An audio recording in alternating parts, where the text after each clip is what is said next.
कि हम खेती को इतना सुंदर उद्योग के रूप में, व्यवसाय के रूप में स्थापित करें कि ताकि मेरे नौजवान साथियों को लगे कि मैं सम्मानजनक खेती भी कर सकता हूं। ये इस पर भी हमने काम किया है। हमने अपने परिवार को एक पूरी के पूरी तरीके से केंद्र में ढालकर देखा कि धरती के साथ कैसे जीना है, पेड़ पौधों के साथ कैसे जीना है, पशु पक्षियों के साथ कैसे जीना है, मनुष्य के साथ कैसे जीना है। और साथियों, मूल बात कुल इतनी है कि धरती, पेड़ पौधे, पशु पक्षी और मनुष्य के साथ जीने का नाम खेती है। आप इसको कैसे देख रहे हैं मुझे तो नहीं लगता, मैं तो इस दायरे से कभी बाहर आता नहीं, इतना ही दायरा है। और यदि हमने संबंध को नहीं समझा, हमने समझने पर जोर नहीं दिया, मैं डॉक्टर जगत सिंह को बार बार कहता हूं, ये मेरे मित्र हैं पुराने, मन की आप लिखते लिखते फिर टेक्नोलॉजी की तरफ को ज्यादा भागते हो। हमने कहा एक बार जो हम कह रहे हैं, अब डॉक्टर पांडे भी हमारे बीच में है, मनोज जी भी हैं पूरा, और डॉक्टर गगनेश हैं, मैं कह रहा हूं हम बूढ़े की आवाज भी सुन लो एक बार। मैं कुछ बहुत इरादे से आप लोगों के बीच में आता हूं, नेता नहीं, मेरे कोई इन चीजों से कोई बहुत दूरी है, लेकिन तकलीफ है। ये किसान, ये 30-40 साल तक जो अभ्यास इसको रहा है और इसका जो अपमान हुआ है, ये अब अपना परिचय भी देना नहीं चाहता। मैं किसान हूं और ये अपने बेटे से खेती नहीं कराना चाहता, और इसका बेटा पढ़ने के बाद खेती नहीं करना चाहता। चुनौती बहुत छोटी नहीं है, बहुत बड़ी चुनौती है। इस चुनौती को बीजामृत, जीवामृत, घीसामृत, तुमृत में मत ना खोले, इसको बंद कर दो। आपको किस बात का डर है? काले पानी की सजा करनी तो हमको करिए ना, आपका मेरे देश के किसानों के साथ मजाक क्यों? हम इनको क्या वो तरीके बताते रहेंगे? तरीके जानते हैं, इनको सही इज्जत के साथ आमदनी कमाने का क्या जरिया मिले ये बताओ हमको। हम बात देख रहे हैं, हर किसान बात देख रहा है कि मेरे पास जमीन कम हो गई है, 1 एकड़ जमीन है, अब मैं उस जमीन से आमदनी कैसे करूं? बाजार में जाता हूं तो पिटता हूं, कुछ लाता हूं तो पिटता हूं। भारत सरकार इस समय चाहती है कि कृषक अब एक व्यवसायी बन जाए। हमको प्राकृतिक खेती में सबसे बड़ा जो थीम है हमारा, वो है कृषि का व्यवसायीकरण। हम किसानों को व्यवसायी बनाएं, किसानों को संदेश दें कि वो उत्पादन भी करें और बाजार के चंगुल से बच जाएं। वो प्रमाणीकरण करें ताकि राष्ट्रीय और अंतरराष्ट्रीय मानकों को समझ लें। गुणवत्ता के लिए केवल उत्पादन से पेट ही नहीं भरना, यदि उत्पादन सरप्लस हो रहा है तो हम उसका एक्सपोर्ट भी करेंगे। उसी स्थिति तक हम गांव को भी समृद्ध करेंगे, देश को भी समृद्ध करेंगे, लेकिन उसके लिए कोई क्वालिटी के पैरामीटर्स होंगे। इसके लिए छोटे किसान कैसे क्लस्टर में आएंगे, उनके सीखने समझाने का क्या तरीका होगा, बड़े किसानों की भूमिका क्या होगी, अलग अलग स्थानों पर पहाड़ के किसान के तरीके क्या होंगे, मैदान के किसान के तरीके क्या होंगे। साथियों, इन सब चीजों को आपस में आपको बहुत प्रारूप में इसको रखने की जरूरत है। मैं आज लंबा समय नहीं लूंगा, लेकिन क्योंकि हमारे बीच में डॉक्टर गौतम दवे भी हैं, वो उनको मैंने सुना तो मेरे मन में बहुत कुछ अच्छा लगा कि अब देश में बदलाव से पहले बहुत छोटे छोटे मुद्दे पर हमारा ध्यान जा रहा है। जनसंख्या भी बढ़ रही है, कुपोषण भी बढ़ रहा है। अभी हमने 2-3 कमिश्नरियों का सर्वे कराया तो देश में महिलाओं को और बच्चों को और गरीबी की अवस्था में जीने वाले लोग हैं, उनमें इतना भारी कुपोषण है, खून की कमी है कि एक चुनौती है पूरे देश के लिए। क्योंकि ये लंबे समय से जो हम खाना खा रहे हैं उसमें इसीलिए ये मिलेट की जिक्र आए, इसलिए बहुत सारा जो फूड में बदलाव की जिक्र आए। तो इन सब बातों का जिक्र करते हुए मैंने अपनी तरफ से आपको 2-3 निवेदन कर रहा हूँ, मेरे किसान साथी भी सुन लें। खेती में 3 तरीके से हमको समझना है, और राष्ट्रीय जैविक खेती केंद्र यदि उसका एक आधार तय कर दे तो हमें बहुत खुशी होगी। पहला आधार है कि देश को समझने के आधार पर हम किस तरीके से परिभाषा और कंटेंट से समृद्ध कर दें ताकि वो एजुकेशन में भी चला जाए, किसानों के पास भी चला जाए। किसान को अपने खेत में खाद कैसे बनाना है, दवाई कैसे बनाना है, बीज क्या जरूरत है, उनकी बहुत सारी जानकारी उनके पास है। बस उनको इतना है कि वो उसको व्यवसाय के रूप में आगे कैसे लेके चलेंगे। तो खेती का व्यवसायिक प्रबंधन, उसको जैविक कहो प्राकृतिक कहो, ये एक थीम बन जाना चाहिए देश का। जब तक व्यवसायिक प्रबंधन नहीं करेंगे तो किसान कभी उत्पादन, अभी तो हम उत्पादन पर ही लड़ रहे हैं कि ये जैविक में है कि प्राकृतिक में है, अभी स्टैंडर्ड बहुत दूर है, उसके बाद प्रोसेसिंग बहुत दूर है।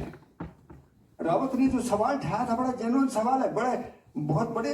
मैं एडवाइजरी कमेटी में रहा हूँ एफएसएसआई में, तो 2 साल में जाकर हम स्टैंडर्डाइज करा पाए। टोटल कंफ्यूजन है, इधर का इधर, उधर का उधर, वही ब्लेंडिंग की बात कर रहे हैं, वो स्टैंडर्ड की बात कर रहे हैं।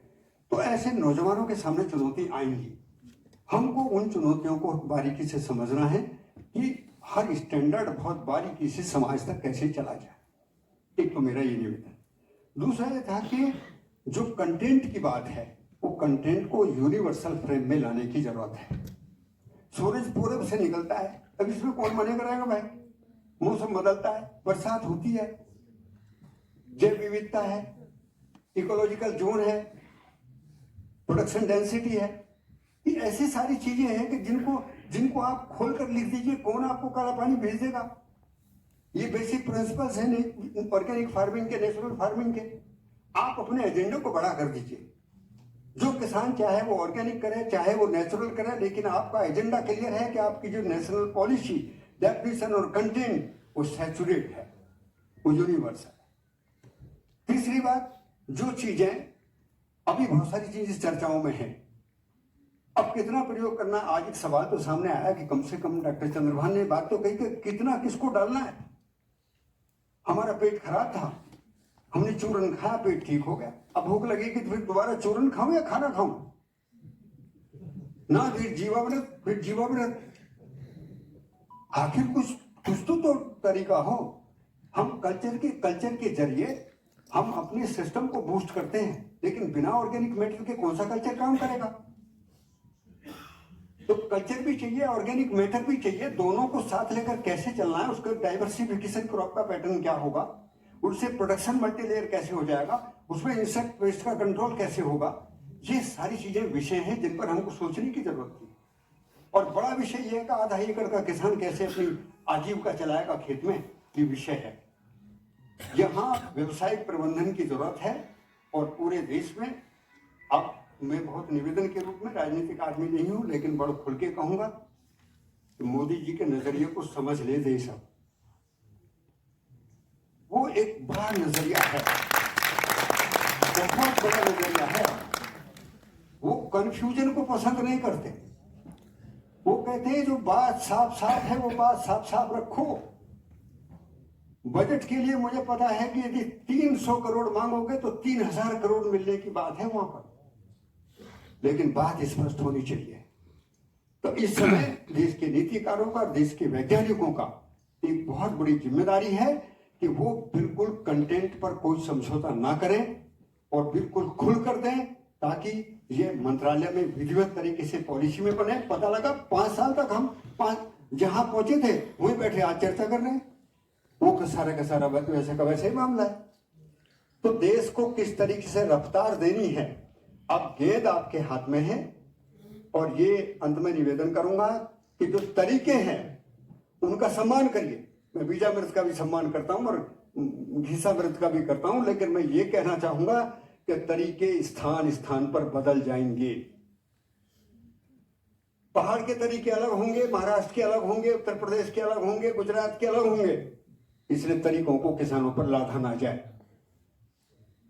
हर जगह प्लास्टिक के ड्रम खड़े हुए ना दिखाई दें। ये किसान प्लास्टिक के ड्रमों को देखकर अब भौचक्का हुआ पड़ा है कि ये इनमें ससुरों में क्या है। इसकी इकोनॉमी ड्रम से नहीं निकलेगी।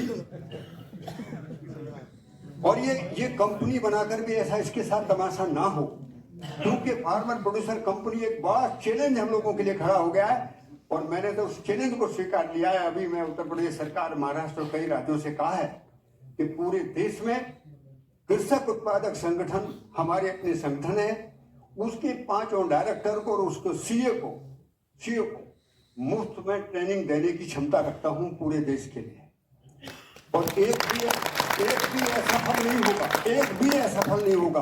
क्यों? क्योंकि किसान इतनी पीड़ा में है, वो सफलता के साथ जीना चाहता है, भूखा है। उसको बातें दे दो। अब उनको रजिस्टर्ड हो गए, क्या करेंगे? अब 2% बोनस बांटना है। कोई कंपनी एक्ट में फंसना है, ना उसको फॉर्मेशन का पता, ना उसको प्रोजेक्टिव एग्जीक्यूशन का पता, ना उसको इंटरनल एडमिनिस्ट्रेशन का पता। तो मैं बात को लास्ट में कर रहा हूं कि सहकारिता से समृद्धि की ओर देश चल पड़ा है और मंत्रालय बन गया है। इसलिए ऑर्गेनिक फार्मिंग को बहुत मजबूती के साथ में राष्ट्रीय जैविक और प्राकृतिक खेती केंद्र को इस समय प्रस्तुत करने की जरूरत है।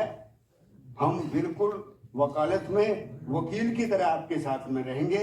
आपके लिए कहीं भी कोई जोखिम होगा, वो जोखिम की तलवार सबसे पहले हमारी गर्दन पर लटकनी चाहिए। हम तैयार हैं, लेकिन कम से कम मन को मजबूत करके कुछ आगे बढ़ाया जाए। लंबा समय निकल गया, मैं यही निवेदन करने आज आपसे आया था।